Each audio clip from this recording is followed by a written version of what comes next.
আসসালামু আলাইকুম ওয়া রাহমাতুল্লাহি ওয়া বারাকাতুহু। সম্মানিত দেশবাসী, আমি cancer specialist doctor S M Sarwar. বিশেষ করে আমি বলবো যে মাননীয় প্রধানমন্ত্রীর খুব কাছের লোক, আপনি রেলমন্ত্রী মুজিবুল হক সাহেব, ওনার প্রধান গানম্যান মুস্তাফিজুর রহমান, তার ভাইয়ের ক্যান্সার হয় আর শেরপুর সদরে হাসুমিয়া। উনি আবার আওয়ামী লীগের সেখানে ইউনিয়ন কমিটির সভাপতি। তাদের পরিবারও 10 জন এমবিবিএস ডাক্তার রয়েছেন।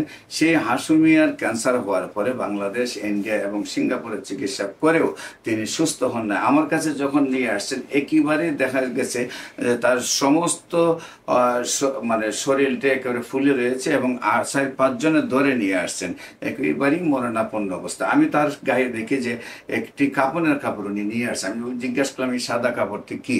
উনি বললেন যে আমি আমি ডাক্তাররা বলছেন আমি আর বাঁচবো না, তবে আমার নিজের টাকায় আমি কাপড়ের কাপড়টা কিনে নিলাম। আমি, না, আপনি বাঁচবেন আল্লাহর অশেষ রহমতে। আমি চিকিৎসা করেছি সেই হাসুমিয়া সদর, শেরপুর সদরের, এবং আপনার রেলমন্ত্রী মুজিবুল হক সাহেবের প্রধান গানম্যান মুস্তাফিজুর রহমানের ভাই, তিনি আল্লাহর রহমতে আজকে 2 যুগ ধরে সুন্দরভাবে সুস্থ আছেন।